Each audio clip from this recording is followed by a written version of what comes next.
Dear friends, good morning.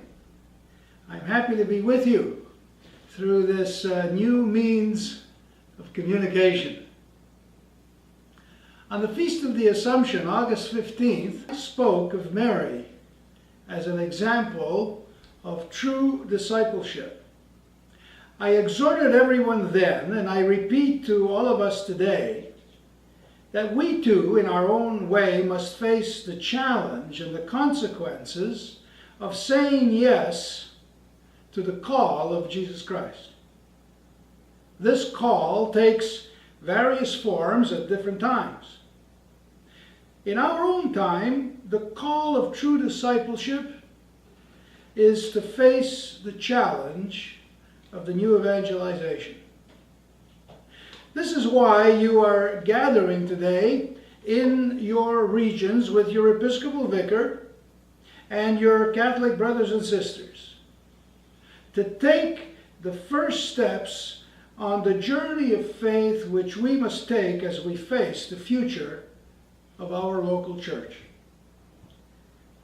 I entrusted this missionary enterprise to the Blessed Virgin Mary, because from the very beginning of the church, Mary exercised a stabilizing effect on the first followers of Christ.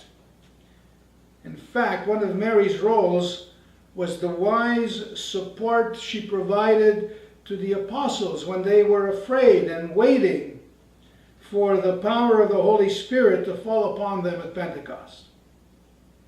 With Mary's encouragement, the apostles and disciples overcame their anxieties and fears, and they opened their hearts to the Holy Spirit. That's when the church first began. It's now necessary that we do the same again in our own time. I have recently suggested that all of us who make up the Church of Halifax-Yarmouth are in need of a new Pentecost for our own times. This was the message of my pastoral letter, which I hope you have received, and I also hope that you will read and study it. Study its content. It's my belief that we need a new experience of the power and the energy, the love and the fire of the Holy Spirit to descend upon all of us as it did on the apostles, if we hope to see the work started by Jesus Christ continued and carried to completion. As a follow-up to my Pentecost pastoral appeal, I am proposing some concrete actions which I believe we must try to implement in the next 3 years. Some of them are personal challenges. Some are for each parish to address, and others involve the whole diocesan church. This is part of the new evangelization. It's all very well for me, and perhaps interesting for some of you, to speak about the new evangelization, the renewal of the church, and the refoundation of our community of faith on the personal encounter of Jesus Christ. But what does it all mean in practice? Well, I suggested a few possibilities for a pastoral plan on August 15th. Now I invite you to consider together at this first regional meeting the question, what must we do?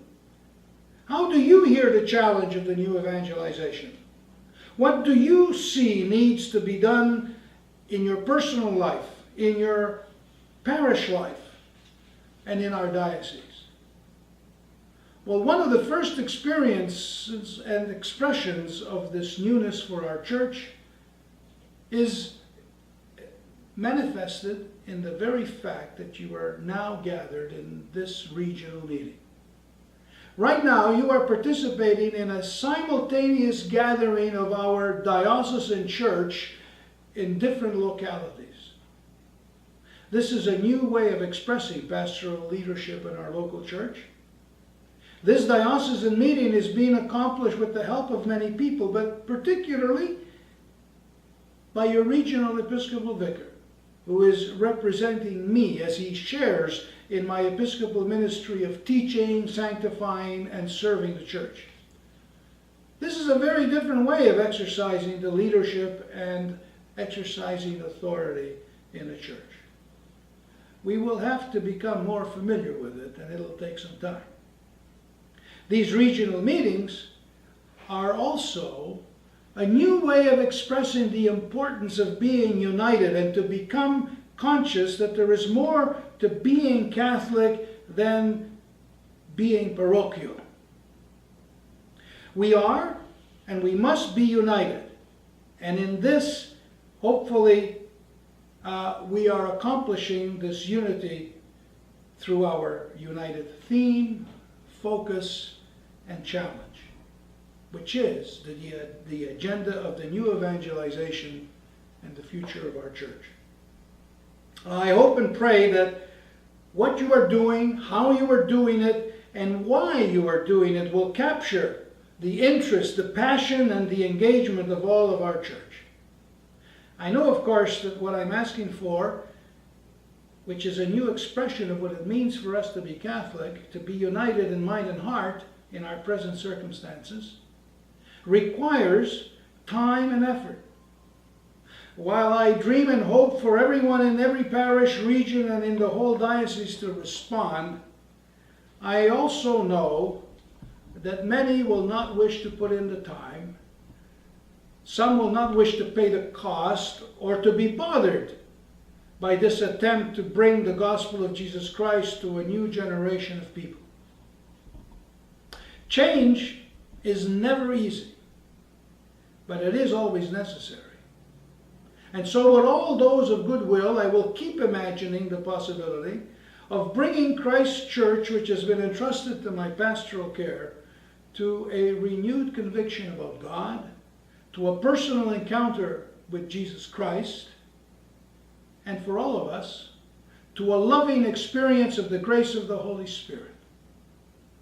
This responsibility, however, I cannot accomplish alone, for I am quite aware of my own limitations.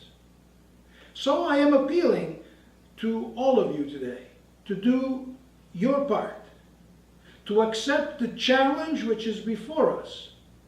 I am counting on the leadership of our church, which is made up of our priests, deacons, religious, and laity, to move us forward. I ask you to overcome any traces of cynicism, to put aside any resistances, fears, and objections. I am even appealing to all of you whose hearts have been broken by the sins and failures of our church, to take a chance again on the power of love. So, dear friends, I invite all of you to study the Pastoral Letter. Let it penetrate to your hearts and minds, and consider the question, what must we do? And then together in your parishes and in your communities, find some answers with your fellow parishioners. Let us together in our parishes and in our regions assemble our best persons to bring our best efforts to the table of the Lord and pray that Christ may be welcomed again in our lives and in our milieu. The new mission of the new evangelization is not impossible. It can happen, and it will happen. In fact, it must happen primarily and largely in our parishes. But it begins by a personal conversion, and it will have to be supported by the efforts of many, and especially by our Episcopal vicars and all those who will counsel and work with them. It is for this reason, therefore, that I am asking that in each area a regional council for the new evangelization be established, whose task will be to advise and support the parishes, to assist the local priests and lay leaders, and support the efforts of the Episcopal vicars. I am asking this regional council to cooperate with the diocesan office of pastoral life and new evangelization, which is also a new diocesan structure, and which will be headed up by Father Gerald David, our Vicar General. He and his team will oversee the mission and the implementation of the diocesan priorities which have been identified. Some of these priorities are more pressing than others. For instance, in the next few weeks we will begin the process of introducing the new Roman Missal with all of its adjustments on the celebration of the liturgy in every one of our parishes. Soon we will begin to work on the catechetical challenge, which we face both for our adults and for our children. And in each parish during the coming months, attention will have to be directed to the revitalization of the sacraments and the way we experience them. All of this will not happen overnight. This coming year will be necessary to lay down the foundations for this overall missionary effort. With time and with goodwill, we will do our best to ensure and to realize that the gospel of Jesus Christ is proposed, that its message will be heard anew, and its grace of forgiveness will be received again, as if for the first time. May the Holy Spirit, as well as your personal and local efforts, contribute to the new ardor necessary for the new methods required if the new evangelization is to be received as a new experience. Thank you for being who you are and for what you are doing. And I look forward to hearing about and receiving the fruit of your deliberations. Have a good meeting.